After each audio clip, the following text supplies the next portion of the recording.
Graça e paz, irmãos. Como é que vocês estão? Vocês estão bem? E o microfone não está bom? Já ficou bom? Como é que foi a semana?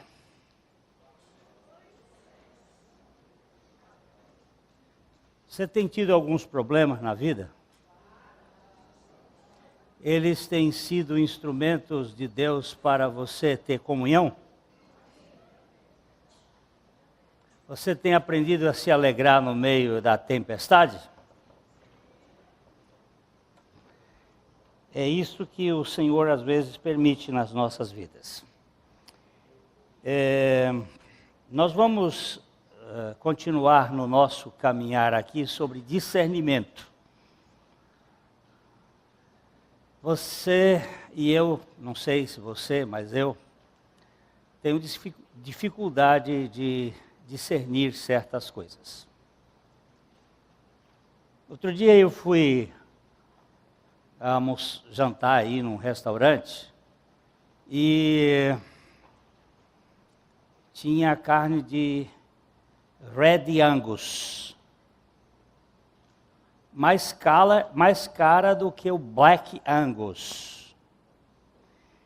Eu virei-me para o rapaz e disse: moço, qual é a diferença do Red Angus para o Black Angus?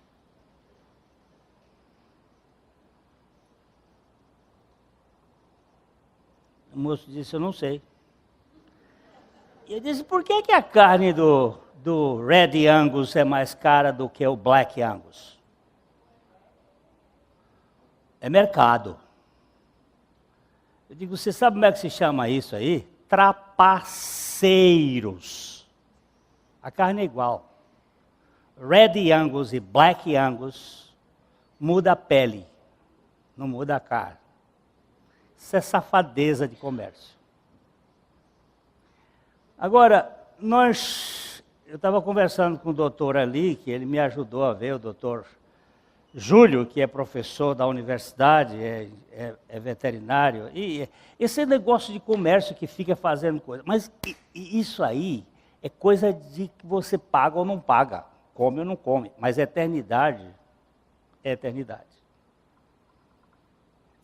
Eu posso ser enganado por um cara que me vende um Black Angus ou um Red Angus. Tem carne aqui em Londrina, por exemplo, Kobo. Vocês já viram falar em Kobo? Boi Kobo? É um boi que toma banho todo dia, 2 vezes por dia, é massageado e tal. A carne aqui num restaurante custa, o bife custa 500 paus. 500 paus, o bife. Tem gente que gosta e não, diz que é muito bom, eu não sei, não comi ainda. Mas eu queria chamar a atenção dos meus irmãos, não é para este aspecto comercial, nem é para o que nós estamos comendo e o que nós estamos discernindo em termos de vida espiritual. Porque nem todo que me diz Senhor, Senhor entrará no reino dos céus. Discernir é um princípio bíblico. Antes de nós começarmos o boletim, eu gostaria que você pegasse o texto aí de Hebreus, capítulo 5. Hebreus 5.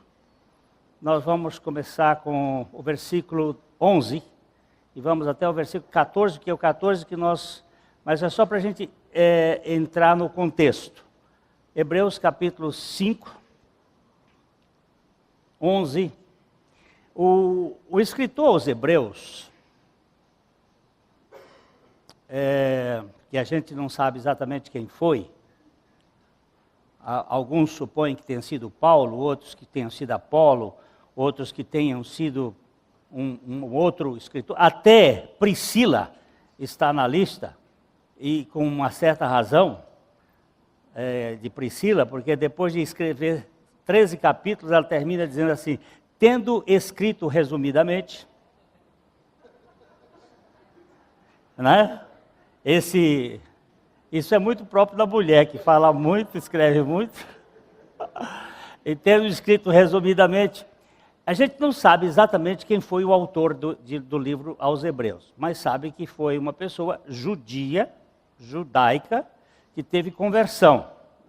E eles, depois de ter falado sobre o sacerdócio de Jesus Cristo, que era superior ao sacerdócio de Arão,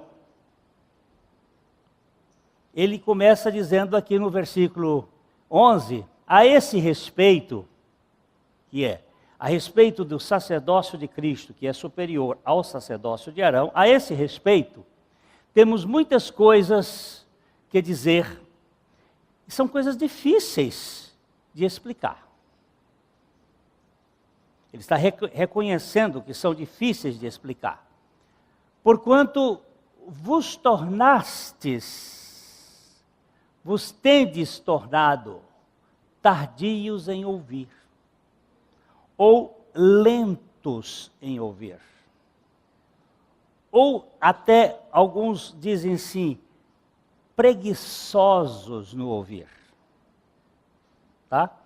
Versículo 12, pois com efeito, quando devíeis já ser mestres, atentando ao tempo decorrido, tendes novamente necessidade que alguém vos ensine de novo quais são os princípios elementares dos oráculos de Deus. Assim vos tornastes como necessitados de leite e não de alimento sólido. Ele está dizendo, vocês já deviam, pelo tempo, já está um pouquinho mais maduro, mas ainda é necessário voltar aos rudimentos, porque vocês estão tardios. Então no verso 12, 13 ele vai dizer, ora, todo aquele que se alimenta de leite é inexperiente na palavra da justiça, porque é criança, é criancinha ainda na fé. Aí o verso 14, mas o alimento sólido é para os adultos, para aqueles que pela prática têm suas faculdades exercitadas para a finalidade de discernir não somente o bem, mas também o mal. E no nosso boletim eu acrescentei entre parênteses, tanto a verdade como a verossemelhança. Aquilo que se parece com a verdade. Discernir vem de uma palavra grega que significa fazer distinção, discriminar ou diferenciar uma coisa da outra. É uma capacidade exercitada na prática para determinar de modo claro o que é verdadeiro e o que é parecido com o verdadeiro. O grande perigo no cristianismo não é o absurdo, mas o análogo. O que é análogo? Semelhante. Assim como na farmacologia, quando um genérico pode ser uma fraude de uma boa fórmula, com uma concentração que não faz o efeito desejado. Eu estava em Brasília com uma tosse e o ouvido coçando. Quando o ouvido está coçando, uma alergia. Estava no aeroporto de Brasília, fui à farmácia e cheguei lá e disse: moço, o senhor tem Allegra 180? Disse: não tenho, mas tenho o genérico. Eu digo: o genérico nesse país eu não compro. Eu pago mais caro. Mas eu não compro genérico. Primeiro porque genérico é fraude. E segundo porque vocês vivem de genérico. Ele baixou a cabeça e não fez mais nada.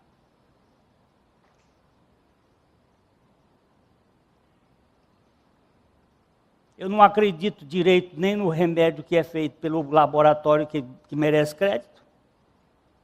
Quer que eu conte uma história aqui? Tá bom.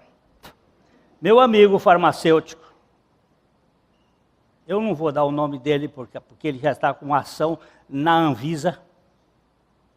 O filho dele, que tem uma super excitação emocional, o médico prescreveu Ritalina, que é um remédio de acalma leão, sossega leão. Botou o remédio na dosagem, o menino não engole pílulas, essas cápsulas, tem dificuldade.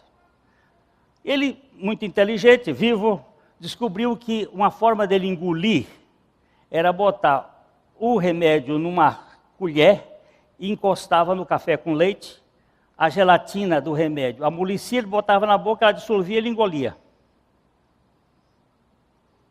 Um dia ele disse: pai, não tem as bolinhas. Como que não tem bolinha, meu filho? Não tem o granulomazinho que tem lá dentro da pílula. Não tem. Como não tem, meu filho?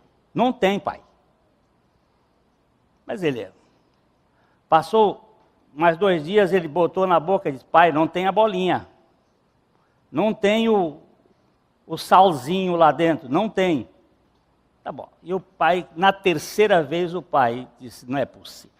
Tem alguma coisa errada. Pegou, apanhou uma balança de precisão, botou um comprimido aqui, outro aqui, igual. Botou um comprimido aqui, outro aqui, opa. Botou um comprimido aqui, outro aqui, opa. Aí ele fez, naquele lote, uma pesquisa, e 50% dos medicamentos daquele lote não tinha o ingrediente dentro. Só tinha a cápsula. A cápsula não era transparente. Tá? Aí ele faz uma carta ao laboratório, à Anvisa, dando os resultados. No outro dia, chega na casa dele um membro do laboratório lá, um representante, dizendo: olha, o senhor pode ficar tranquilo que enquanto o seu filho precisar, o laboratório vai dar de graça o remédio para você. Ele disse: não, meu amigo, eu não estou fazendo isso, não. Eu estou dizendo, é a população brasileira. Bem, os caras da Anvisa, depois de ele insistir, chegaram lá e disseram assim: olha, é bom você parar com isso porque você tem família. Brasil, zil. Você vai acreditar? Então, do ponto de vista da saúde, há problemas. Mas do ponto de vista da saúde, se você morrer salvo, é uma bênção. Nada é melhor do que encontrar-se com o Salvador. Eu, pelo menos, acho. Agora, morrer perdido é sério. Enganar os outros. A vida cristã é muito atacada pelo inimigo e há muitos tipos de camuflagem e mimetismo usados para confundir os distraídos. Todos nós somos sujeitos aos enganos e ninguém encontra-se imune aos ardis das aparências. Foi com esse cuidado que alguém muito cioso me pediu para estudar e apresentar um roteiro que nos ajudasse a discernir o que é verdadeiro daquilo que é apenas semelhante. Essa pessoa me procurou e disse: Glênio, você tem falado sobre engano, por que você não... Eu digo: meu amigo, isso é uma tarefa muito difícil. De certo modo, a tarefa é impossível. Se o Senhor já mostrou que o trigo e o joio são tão parecidos e tão interligados em suas raízes, que seria um desastre separar o tricô enraizado no solo. Mas mesmo assim, é bem possível ressaltar algumas pistas que podem ajudar-nos nesta tarefa de aprender a distinguir a complexidade do emaranhado. Eu queria colocar um texto rapidinho, Mateus 24. Esse Mateus 24 é o que é chamado de súmula de Jesus a respeito da escatologia.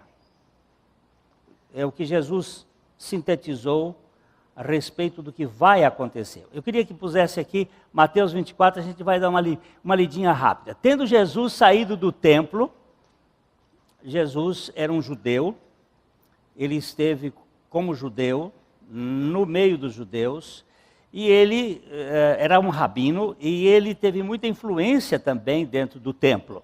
E ia retirando-se quando aproximaram-se dele os seus discípulos para lhe mostrar as construções do templo. Olha, Senhor, como são lindas as construções do templo. Aquele templo tinha sido restaurado por Herodes o Grande e levou 46 anos para restaurá-lo. Ele estava lindo, todo bordado de ouro. Ele tinha na frente uma videira de ouro que ela tomava toda a frente do templo, maravilhosa, com aqueles cachos de ouro. Foi por isso que quando Jesus passou na frente daquela imagem, logo em seguida ele disse assim: vocês viram aquela lá? Aquela lá é falsa, eu sou a videira verdadeira e meu pai é o agricultor. Aquela parábola tinha como face este texto que Jesus tinha saído da frente do templo e tinha visto. Veja as construções. Ele, porém, lhes disse: não vedes tudo isto? Em verdade vos digo que não ficará aqui pedra sobre pedra que não seja derrubada. Isto aconteceu no ano 70. Isso foi previsto lá no livro de Deuteronômio, capítulo 28, e isso foi profetizado por Daniel, que haveria de acontecer, e Jesus estava dizendo: vai acontecer, não vai ficar pedra sobre pedra. Quando o general Tito, um príncipe filho do imperador romano, foi lá e derrubou tudo, não ficou pedra sobre pedra que não fosse derrubado. Porque Jesus mostra que Deus não habita em templos feitos por mãos humanas. A palavra de Deus mostra isso, que Deus habita no meio do seu povo, na igreja. Este é o templo do Espírito Santo. Nos Montes das Oliveiras achava-se Jesus assentado. Quando Jesus se assentava, era hora de ensinar. Quando se aproximaram dele os seus discípulos em particular e pediram, dize-nos quando sucederão estas coisas e que sinal haverá da tua vinda e da consumação dos séculos. Alguém me perguntou ontem, eu fui fazer um casamento, e lá depois do casamento alguém me perguntou assim: Glênio, o que você acha? Nós estamos no fim ou não estamos? Eu digo: certamente. É uma questão de dias.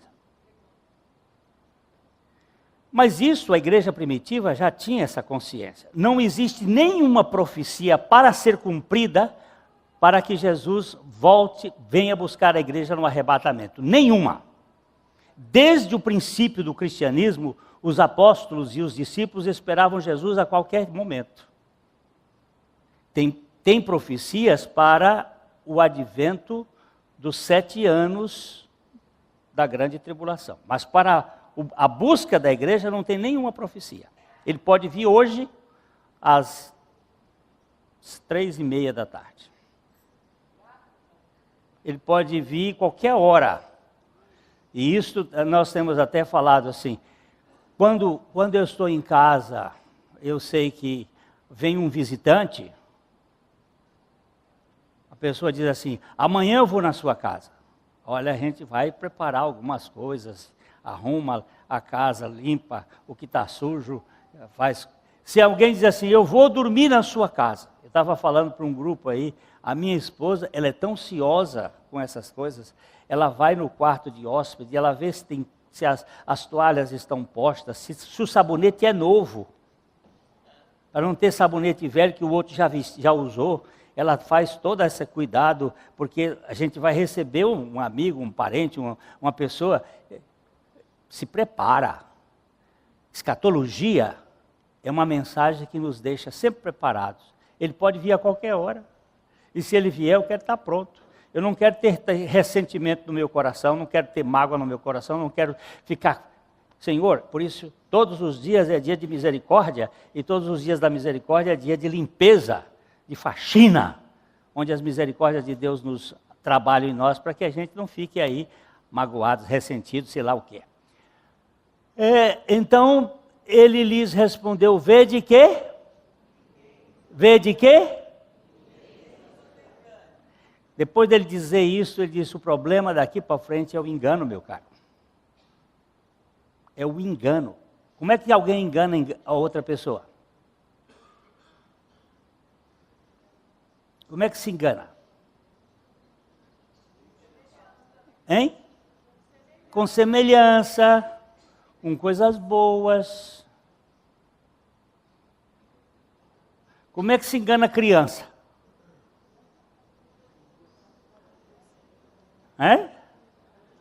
Com bala. Eu tenho umas balas ali que é para desenvolver relacionamento com as crianças. Quando as crianças vêm aqui, eu dou até a chave, eles vão lá buscar bala. Bala é a forma de você puxar a criança para você. E é doce. A gente pega mais mosca com açúcar do que com vinagre.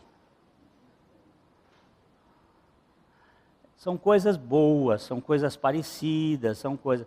E Jesus disse assim, vamos só passar um pouquinho, que ele diz assim, porque virão muitos, quantos? Muitos. Quantos? Muitos. Em meu nome dizendo, eu sou Cristo e... Há muitos. Em nome de Jesus é que vem o engano. E aí, veja bem, o provérbio árabe diz assim, se alguém me enganar a primeira vez, a culpa é minha. Não é a segunda, nem a terceira, a primeira, a culpa é minha. Mas eu não sou piolho para andar pela cabeça dos outros. Eu tenho que ser bereano. O que é bereano? São membros da cidade de Bereia. O que eles fizeram, os bereanos? Examinaram. É assim? Não. Então não é assim. Cabe a nós examinarmos. Para não sermos enganados. Eu posso me enganar e tu podes me enganar. Por isso, eu careço do Espírito Santo que não me engana ninguém. Nem eu me engano, nem você vai me enganar se nós buscarmos no Espírito de Deus. Como sei da minha limitação para a tarefa, vou recorrer a tantos quantos eu posso encontrar na história da igreja e que já tenham dado alguns sinais para se ver, algumas pistas que a gente possa examinar. Cuidado com uma vida justa. Primeira coisa, cuidado com vida justa. Ser reto moralmente não significa ser alguém que foi justificado. Saulo de Tarso era um homem justo no que dizia respeito à lei, mas do ponto de vista do evangelho não era íntegro. Podia ser legalmente justo, embora ímpio. A sua vida demonstrava retidão, contudo lhe faltava santidade. Genus falso erat. Isso é uma parábola de Fedro. Era uma figura falsa, era um tipo falso. Ele era justo do ponto de vista da lei. Eu vou lhe perguntar uma coisa assim. Você acha que Saulo de Tarso, morrendo antes daquele encontro que ele teve no caminho de Damasco, para onde ele iria? Tem certeza que ia para o inferno? Eu também tenho. Porque a Bíblia diz assim, eu sou o caminho, a verdade e a vida, e ninguém vem ao Pai. Um homem justo, sem Cristo, ele vai para o inferno. E vou dizer mais uma coisa aqui, ó. É mais fácil uma prostituta chegar no reino de Deus do que os justos. Foi Jesus que disse isso. Cuidado com justiça própria, meu irmão.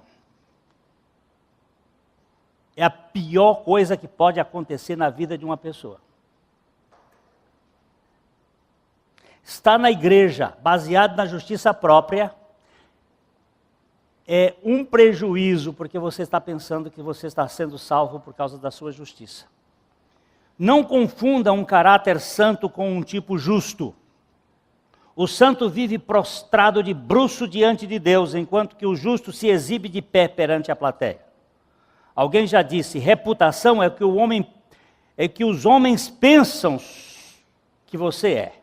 E caráter é o que Deus sabe que você é.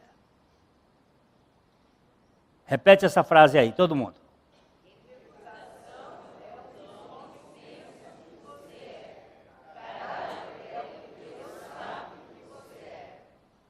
E o que é que Deus sabe a nosso respeito? Deus está iludido conosco?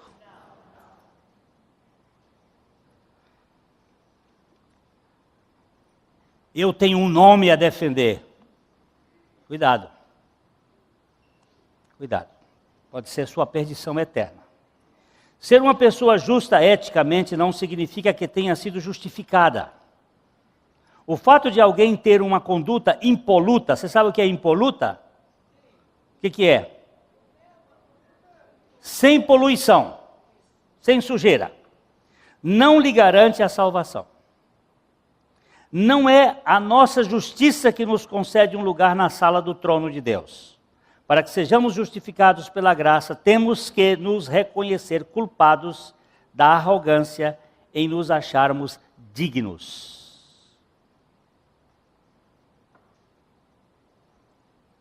Eu sou digno. Eu sou indigno. O único digno é o Cordeiro, que pela sua dignidade cobriu-me com a sua graça e a sua justiça.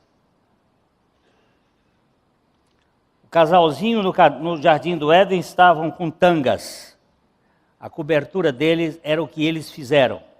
Deus veio, tirou aquelas tangas e botou um casaco de carneiro, de cordeiro, de um animal, cobrindo. Aquilo é uma tipificação de Cristo, cobrindo a nossa nudez. No reino de Deus não há nem dignos nem grandes. Aquele que pensa ser grande demais para um lugar pequeno é pequeno demais para um lugar grande. Se não aprendemos a nos acocorar como o Senhor, jamais seremos usados como instrumentos do Senhor. Se não formos dos menores e mais indignos, não somos dos santos de Deus. Gente, aquelas histórias velhas que às vezes passam, de vez em quando alguém diz assim, conta aquela história de novo, pastor. Os meus meninos, quando eram pequenos, toda noite, eles pediam para eu contar a história. E tinha uma que eu contava quantas vezes eles diziam, pai, conta aquela, a do urso. Aí eu contava. Aí quando eu queria diminuir a história um pouquinho, porque aí eu saltava, eles, não! Aí eles pegavam lá, tem um negócio aqui. Aí eu tinha que ir voltar naquele negócio. Mas tem uma história que eu gosto, de uma noviça, de uma freira na Idade Média, uma moça que começou a fazer muitos milagres. Milagres, chamados milagres. Existem milagres de Deus e existem milagres que são do homem. Vamos dar um exemplo rapidinho. Moisés, por exemplo, tinha uma vara e Deus disse, joga a vara no chão. Ele jogou a vara no chão, a vara virou uma serpente. Janes e Jambres, que foram aqueles que resistiram a Moisés, pegaram as varas dele e também jogaram no chão e as varas viraram serpentes. Com que poder fez Moisés e com que poder fizeram Janes e Jambres? Moisés fez pelo poder de Deus. E Janes e Jambres? Pelos poderes latentes da alma. A alma também tem poder para fazer coisas. Deus fez o homem, segundo o livro dos Salmos, no capítulo 8, Deus fez o homem um pouco menor do que ele, de glória e honra o coroou. O homem tem muito poder. E tem muitos milagres que são feitos pelo próprio homem. Os poderes latentes da alma, um livro muito interessante que o Watchman Nee publicou em 1928. Ele narra com precisão como essas coisas podem acontecer. E como é que eu sei que uma coisa é de Deus quando a coisa não é de Deus? Aí eu preciso de discernimento. Então, os Janes e Jambres fizeram. É verdade que a cobra de Moisés foi lá e comeu as duas cobras dos outros. Mas eles fizeram, e aí Moisés transformou a água em sangue, eles também transformaram. Moisés fez aparecer as rãs, eles também fizeram. Mas quando houve um momento, Moisés fez aparecer piolho, que na verdade não era piolho. Algumas traduções dizem, é mosquito Aedes aegypti. Vai lá estudar que vocês vão ver que é. Mosquito é esse bicho que está desde lá matando gente. Eles não puderam fazer. Espera aí, gente. Como é que eu vou discernir certas coisas? Eu preciso verificar. No reino de Deus não tem pessoas dignas. Então, a mocinha, a freira, noviça, começou a fazer milagres. Milagres, milagres. O mundo todo, a Europa.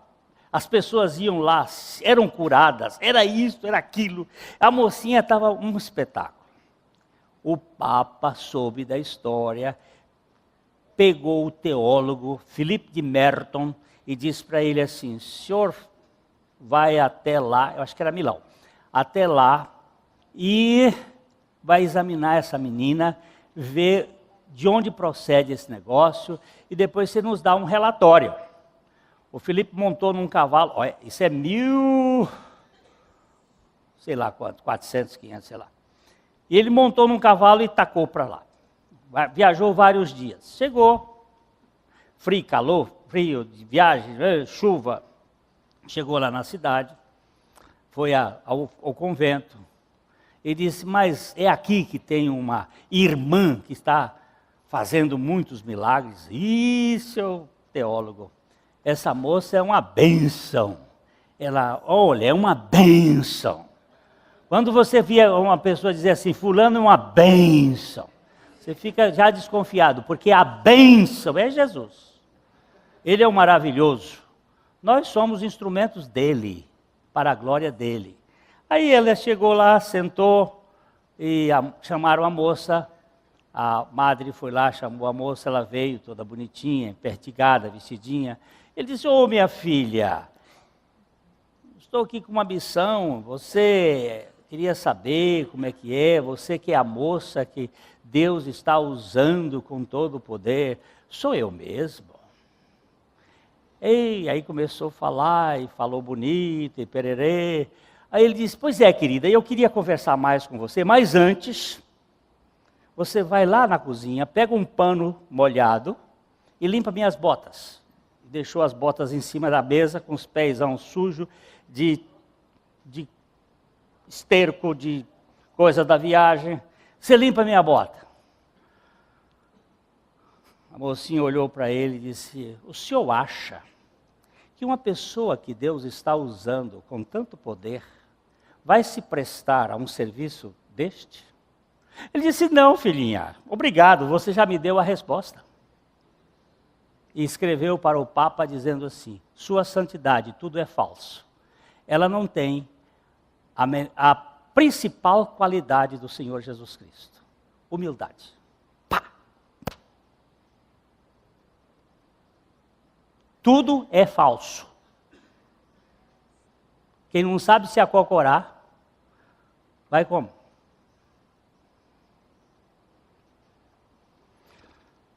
No reino de Deus não há dignos nem grandes. Aquele que... Bem, não sei quem disse, mas sei que disse muito bem quem disse: a santidade é o hábito de estar em comum acordo com Deus. É a conformidade saudável da alma com a obra e a vida plena de Cristo se expressando nos filhos de Deus. Mas nunca como vida ascética. Você sabe o que é vida ascética? A gente põe às vezes a palavra, mas eu nem sei. Você sabe o que é uma vida ascética? Rigorosa, cheia de disciplina, que leva a pessoa a pensar que ela é o que é por causa das disciplinas que ela faz. Solitária ou melancólica. Não existe santidade constrangida nem contrariada. Houve uma época na história da igreja que rir era pecado. Não sei se vocês já leram o livro O Nome da Rosa. Alguém aqui leu? Vamos ver. 1, 2, 3, só 4, 5, 6, 7. Ó, O Nome da Rosa, de Umberto Eco. É um pensador italiano. Nesse livro ele descreve que houve uma época quando os pensamentos de Aristóteles foram invadidos pela igreja, foram invadidos para a igreja, com Averroes, Avicena, aqueles filósofos que trouxeram aquele pensamento para a igreja. A ideia é que ser alegre era ser frívolo. Você sabe o que é frívolo? Outra palavra que a gente tem que... Agora eu tenho que fazer português aqui também. O que é uma pessoa frívola? Não tem ninguém... Vai lá, Denise, você que é professora de português. Fútil. Fútil. Aí... Alegria era uma coisa fútil. Ser alegre. E todo mundo era carrancudo. Ia para a missa, depois iam para os cultos, era todo mundo aquela cara de...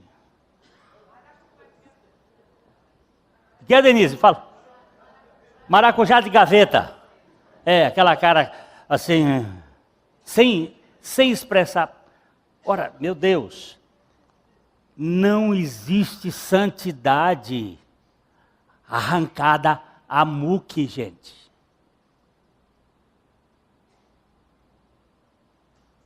Essa santidade assim não é a de Cristo. Ser um santo pode ser visto assim. Como é que a Bíblia diz? Porque o reino de Deus não é nem comida nem bebida, mas justiça, paz e alegria no Espírito Santo. Não confunda essa justiça com a nossa. Aqui a justiça é a de Cristo.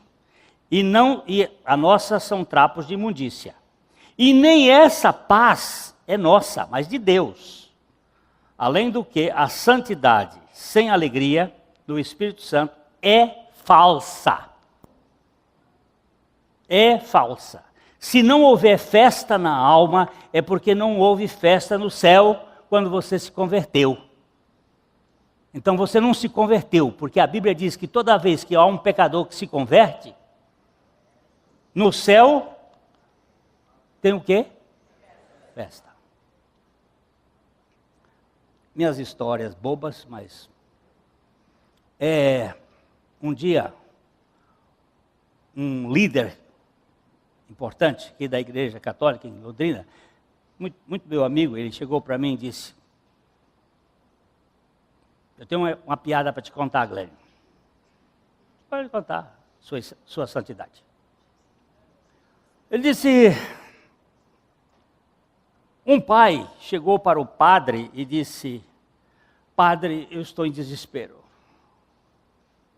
O que foi, meu filho? Eu estou em desespero. Aconteceu uma coisa horrível com minha filha. O que foi que aconteceu com sua filha? Aconteceu uma coisa horrível, padre. O que foi, meu filho, que aconteceu com sua filha? Aconteceu uma coisa horrível. O que foi? Ela roubou alguma coisa de alguém? Disse, não, é muito pior. Ela matou alguém? Não, é muito pior. Ela adulterou? Não, é muito pior. Mas o que foi que ela fez, meu filho? Ela se tornou protestante. Eu ouvi a história. Eu disse, Sua Santidade, eu vou lhe contar uma piada. Um dia chegou um sujeito e morreu e foi para o céu. Chegou lá no céu, estava uma festança. Era anjo lustrando trombone, trompete, trombeta, e arrumando violino, e limpando, e fazendo coreto, e aquela festa tremenda. Ele chegou para um dos anjos e disse, o que é isso que está acontecendo? Ah, um pecador vai chegar aqui no céu.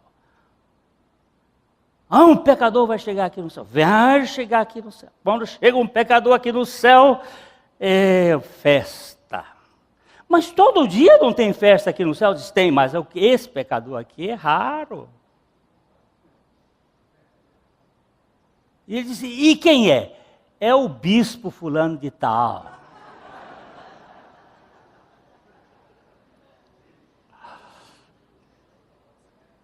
É muito raro. Mas no céu tem festa todo dia. E na alma que foi salva, tem festa. Se não tem festa,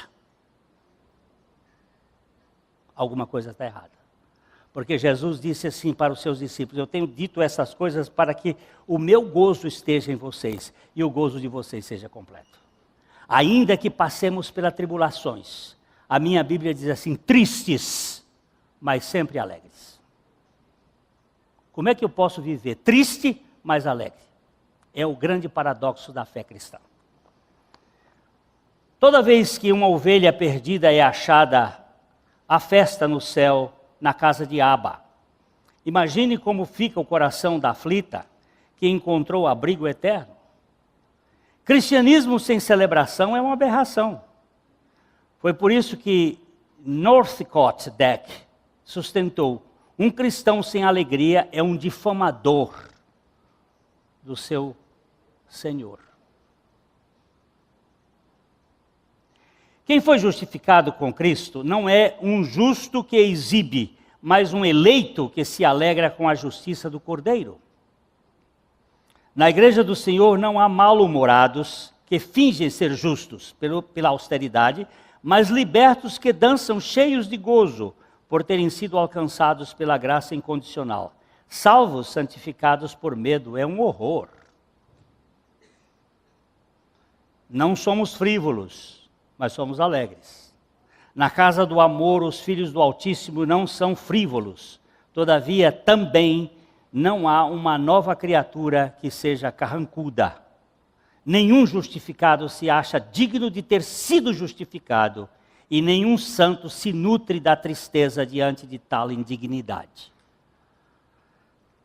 Precisamos saber discernir o que é alegria advinda do espírito liberto e o riso promovido por uma alma com cócegas. O gozo da piedade se parece com a gozação da piada, assim como uma borboleta se assemelha com a mariposa. A primeira voa com a luz fulgurante do sol, a segunda atraída por um facho luminoso nas trevas. A alegria dos santos de Deus é graça sobre graça. A alegria dos justos morais é apenas um gracejo. Isso é para discernir. Você só ri de piada? Ou você não ri dos seus pecados terem sido perdoados por Cristo Jesus? Spurgeon, andando com um doutor, que eu nunca me lembro o nome dele, E lá ele disse assim, vamos rir, meu irmão. Ele ri de quê? E Spurgeon disse, vamos rir, porque os nossos pecados foram lavados no sangue do Cordeiro. Vamos nos alegrar nisso, meu irmão. Isso é motivo de alegria. Eu, às vezes, quando me lembro de certas histórias que aconteceram comigo no passado, ou com meu pai, ou com a família, eu começo a rir, a me alegrar com aquilo que aconteceu há 60 anos atrás. É uma recordação que me traz prazer, me traz alegria.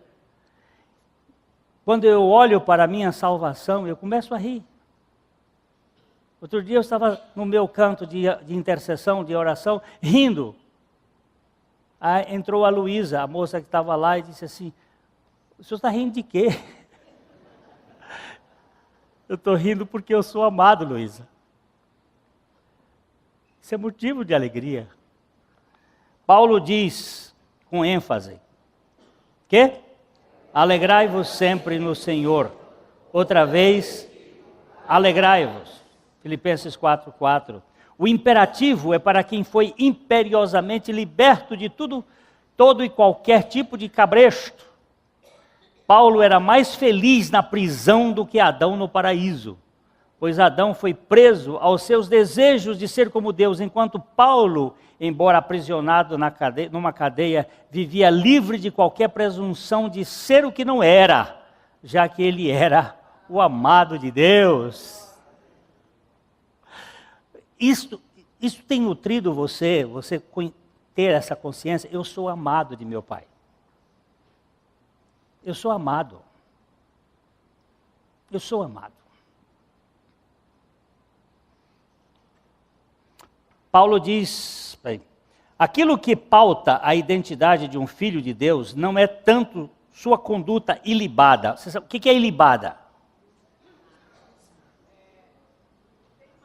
Sem mácula, sem sujeira. Ainda que isso faça parte da prole divina, ser uma vida, mas a sua dependência do amor absoluto.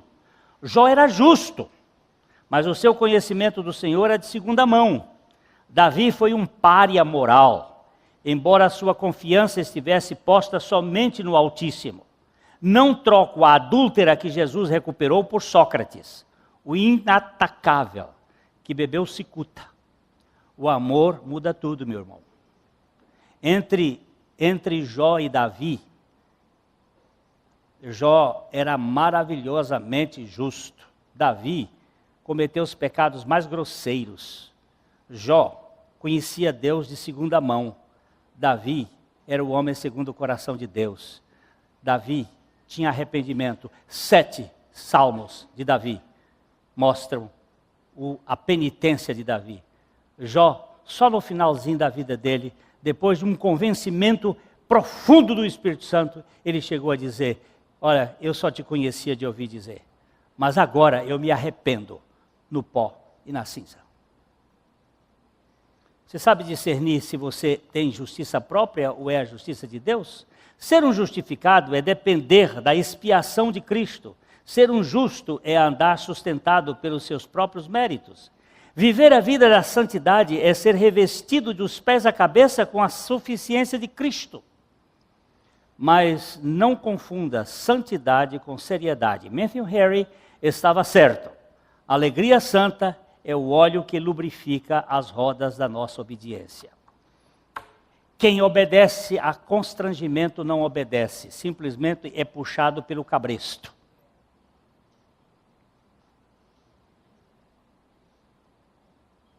Obediência no cristianismo é prazer. Outro dia eu fiz um teste aqui, disse assim, estava sentado, tinha pouca gente aqui, uns para aqui, outros para lá, todo mundo aqui no meio.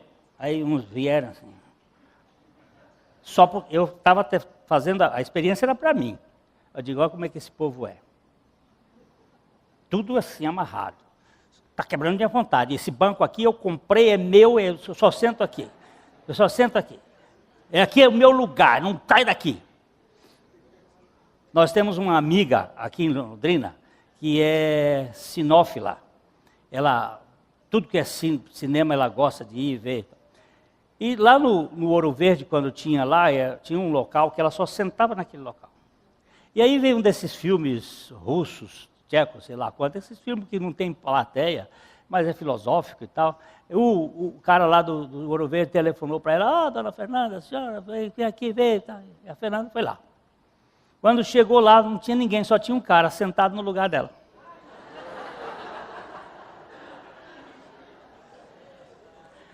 Ela ficou na frente do homem, ficou, aí sentou na frente dele. 1.800 lugares. Sentou bem na frente. Aí quando terminou, não podia deixar, essas pessoas são assim. Ela virou para ele e disse assim, o senhor sabe que esse lugar é meu?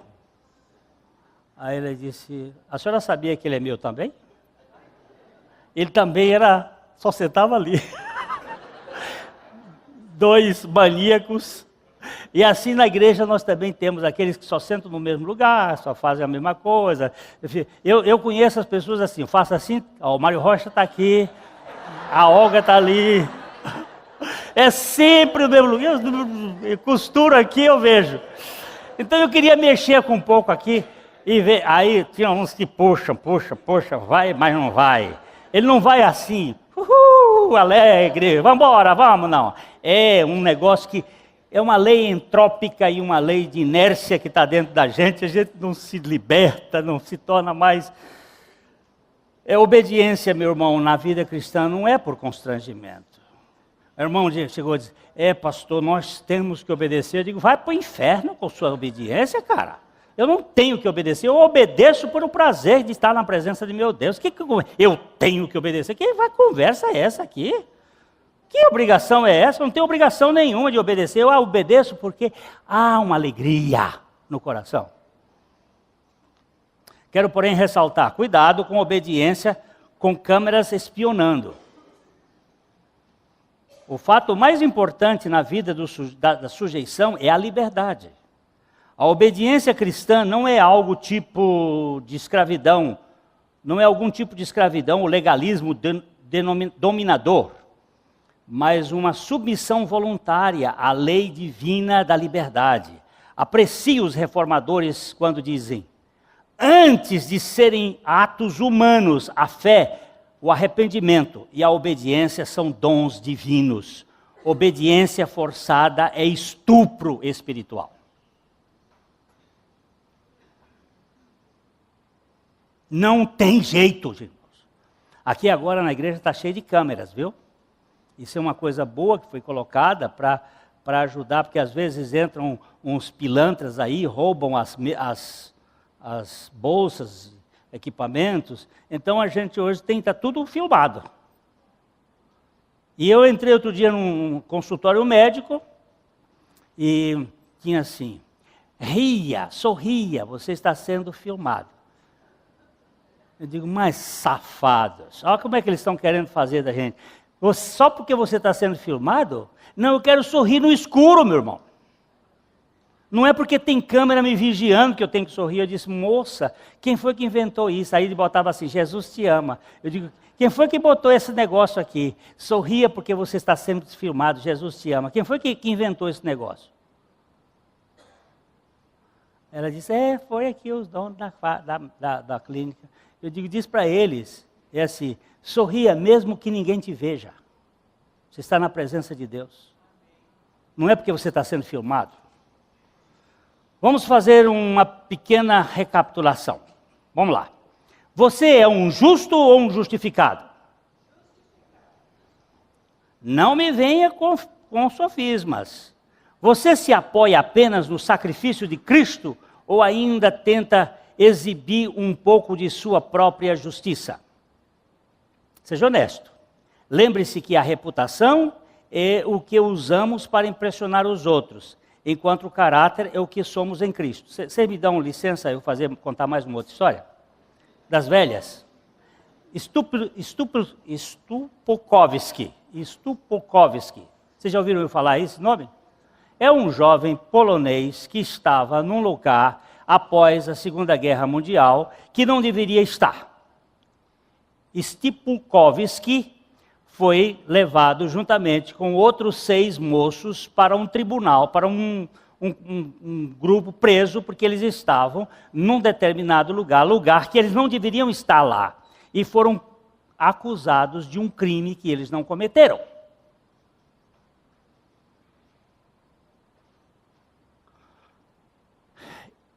E durante 69 sessões de lavagem cerebral, eles foram sentenciados a confessarem que eles eram culpados de um crime que eles não cometeram.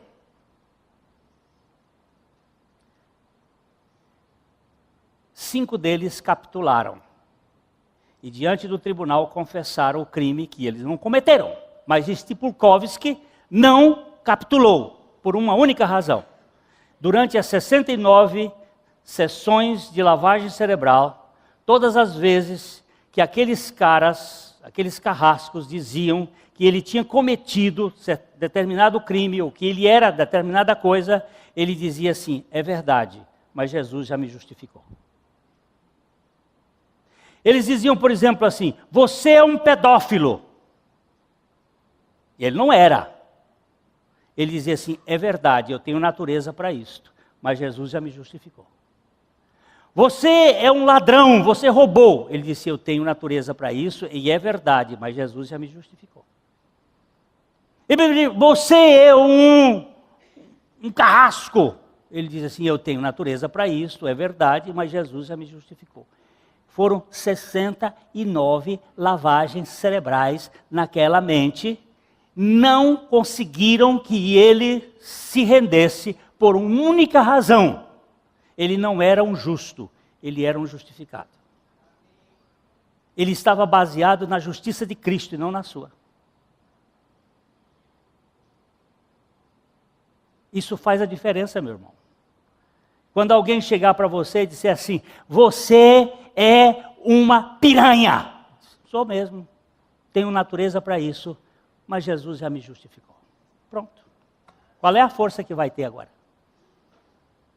Eu estou olhando ali o rostinho da minha professora de psicologia da Universidade de Londrina, e ela estava dizendo, sacudindo a cabeça, porque ela sabe que isto é a pura verdade, que não é nenhuma justiça própria, nem é a psicologia, é a suficiência de Jesus Cristo para vidas de fracassados.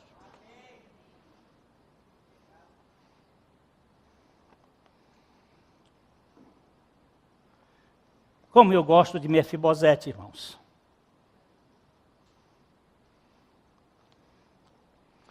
Você é um santo escolhido ou um santarrão intrometido? Tem gente que se converte a um sistema que nunca foi convertido pelo Senhor. Se faz parte de um grupo de crentes do sindicato dos obreiros, embora nunca tenha crido na suficiência de Cristo. Você é um cristão filho, liberto, bem-aventurado de Abba, que se deleita da alegria santa do Senhor, ou é um crítico, quanto mais, que vive resmungando, murmurando e contabilizando os erros e fracassos dos outros? Mas é bom saber, o desejo de desgraçar a vida alheia jamais procedeu da graça de Deus. É impossível ser um filho de Deus e ser um chato. Eu tenho uma mensagem que foi pregada aqui em 1900 e bolinha, a salvação de um chato. E aí, eu estava lá em São Paulo, na igreja presbiteriana da Lapa pregando, e uma senhora chegou e disse assim: foi você. Eu digo: esse dedo é acusador. Ela dizia: foi você. Eu digo: esse dedo é acusador, hein? Ela disse: não, esse aqui não é acusador. Foi a graça de Deus. Aquela mensagem, a salvação de um chato, me pegou do pé à cabeça. Porque a minha família sofria comigo. Meu marido não queria nada com a igreja, porque eu era uma impertinente. Meus filhos não queriam nada com Jesus, porque eles simplesmente não viam a vida de Cristo, porque eu era uma chata. Eu digo: oh, graças a Deus, Deus também salva chato. a salvação de um chato. Tem muita gente aqui que é chata. Na hora que ele vê você, ele não vê, ele vai verificar o defeito. Ó, essa camisa aqui tem um defeito aqui embaixo. Não tinha nem visto. Agora eu vou ter que dar a camisa, porque você disse que tem um defeito. A gente já fica sem querer. Eu estava vestido outro dia com uma camisa, sujei a camisa nas costas. Não estava vendo. Estava bem tranquilo. Aí chegou alguém e disse, ih, pastor, sua camisa está com uma mancha aqui nas costas. Aí eu fui lá no banheiro. Aí, vambora para casa. Por quê? A festa estava boa, agora tem um defeito, eu não vai ficar vendo o defeito, pronto. Ninguém consegue conviver com defeito. Fiquei, porque a mulher ficou, então eu tinha que ficar, mas era um incômodo aquela camisa suja com negócio com defeito.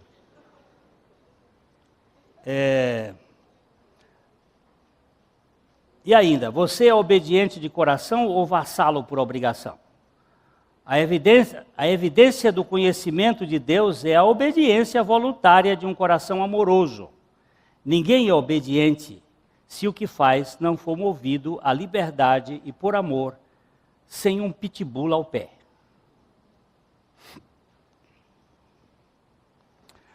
O justificado nunca se justifica.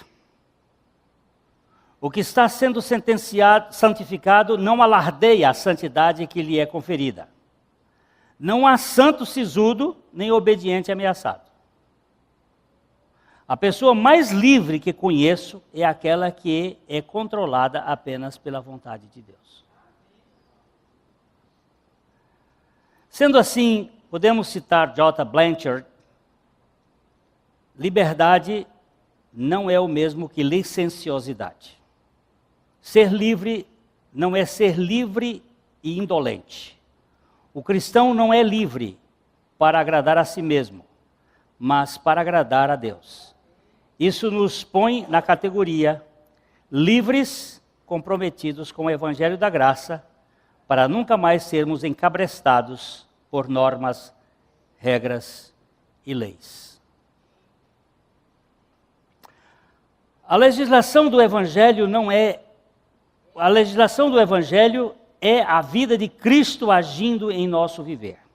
Não se trata de um código moral, mas do clone da vida ressurreta governando as recâmaras da alma. Trata-se da encarnação do Verbo encarnado que vem viver em nós através do Espírito Santo. Trata-se da assimilação da vida de Cristo deglutida espiritualmente. Deixa eu contar mais uma historinha. Os cientistas estavam trabalhando sobre condicionamento operante. Aquele velho exemplificação de Pavlov com os cachorros. O que você faz? Treinar. Eles pegaram as amebas, as planárias, puseram lá nos recipientes próprios e treinaram as planárias. Como é que eles fizeram?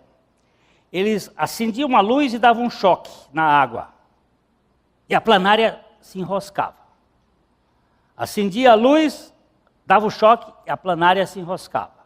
Acendia a luz, dava o choque, a planária se enroscava. Acendia a luz, não precisava mais dar o choque, ela já estava condicionada, que sabia que vinha choque. Ela se enroscava.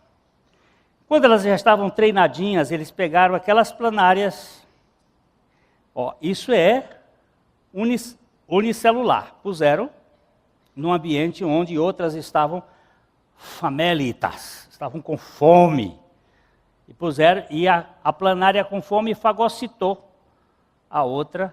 Fagocitar quer dizer, comeu a célula, engoliu e passou pelo processo digestivo dela.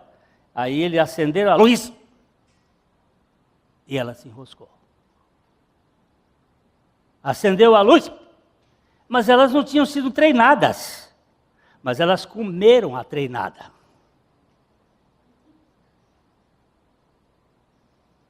Olha o texto aqui. O momento mais indigesto dos discípulos de Jesus foi ter que engolir o conceito. João capítulo 6, 54 e 56. Quem comer a minha carne e beber o meu sangue tem a vida eterna, e eu ressuscitarei no último dia. Quem comer a minha carne e beber o meu sangue permanece em mim e eu nele. Aqui houve a debandada geral e somente os 12 permaneceram.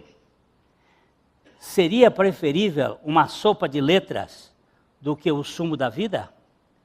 Você quer comer Bíblia ou quer comer Cristo?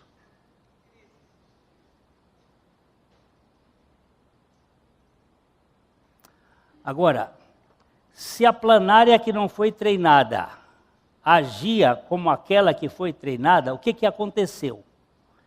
Ela assimilou o comportamento da outra pela fagocitose.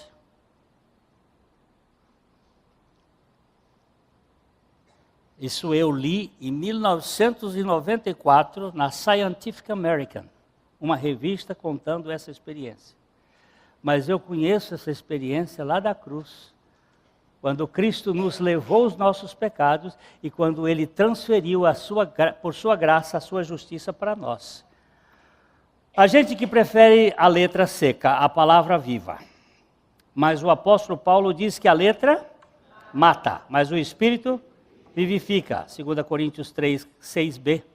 O cristão legítimo come a carne e bebe o sangue do cordeiro como seu prato principal. Se nós não comermos apenas a verdade em Cristo, nós nos tornamos desnutridos. O cardápio do cristão é Cristo, do começo ao fim. Daqui a pouco nós vamos participar da ceia, mas esta ceia aqui não é outra coisa senão uma linguagem figurativa, uma linguagem ilustrativa do que aconteceu com Cristo. Nós temos que nos alimentar de Cristo.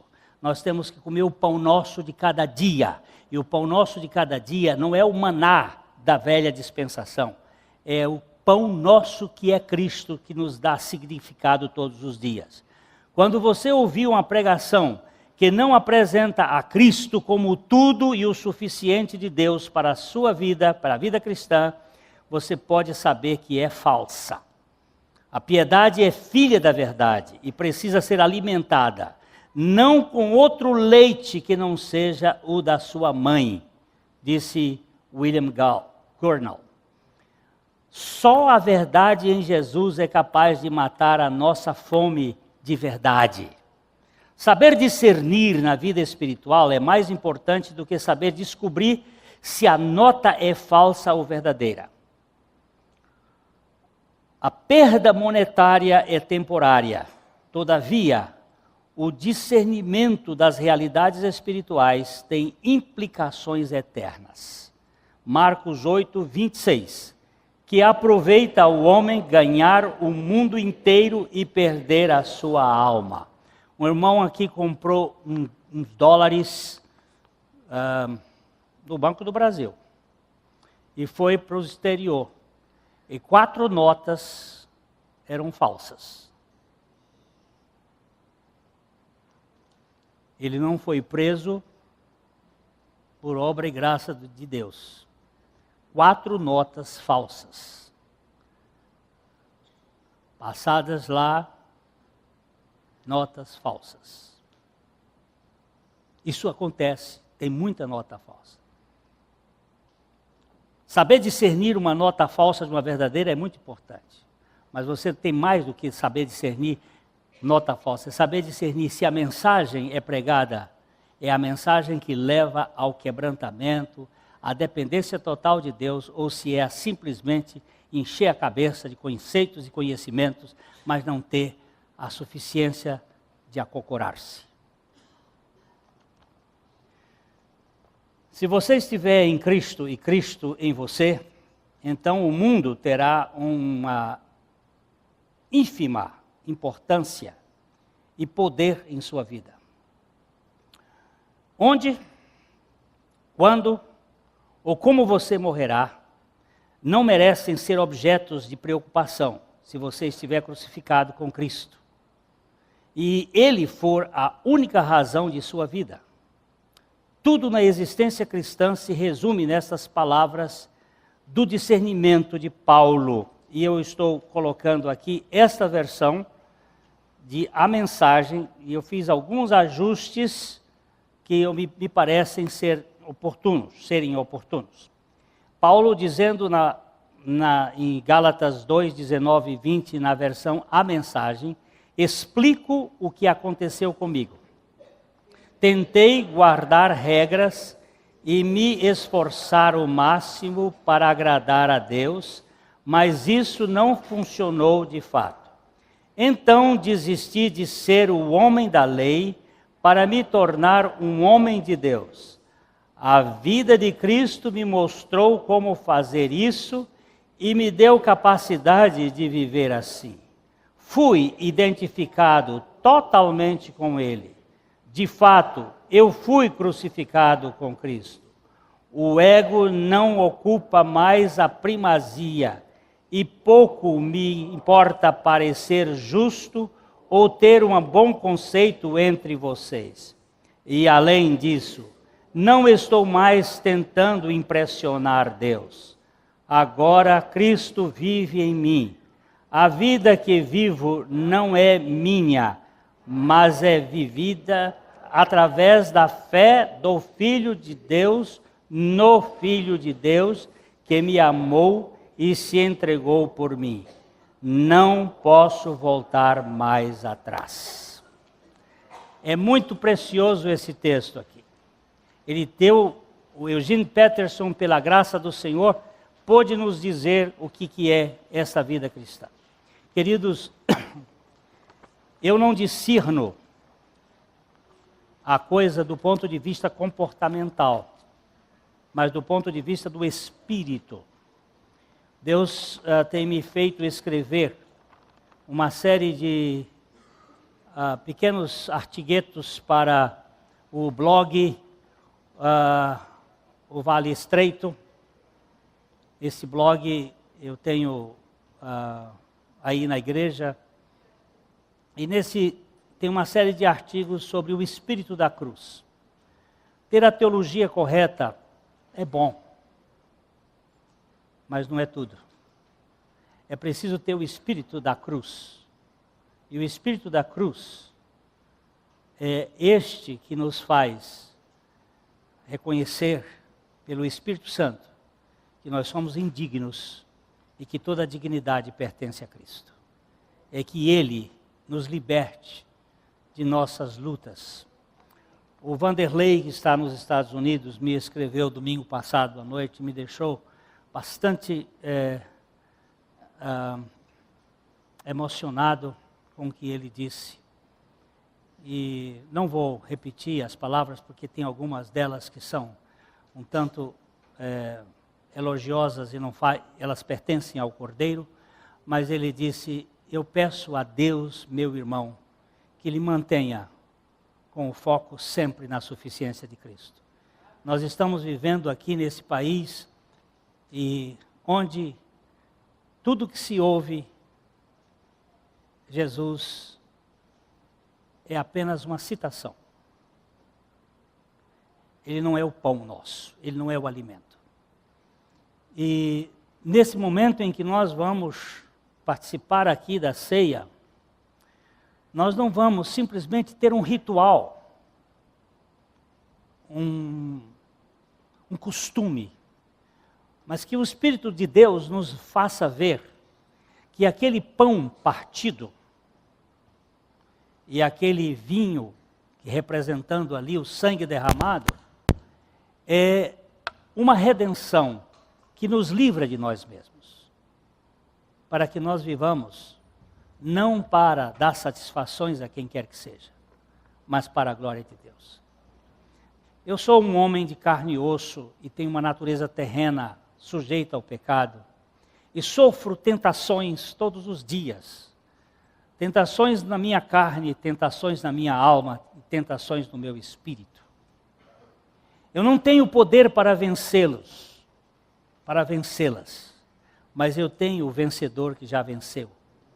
E esse vencedor é poderoso para, na hora das tentações, nos proteger, para que nós não sejamos tentados além das nossas forças. Mas com a tentação ele provê o escape para que nós sejamos libertos.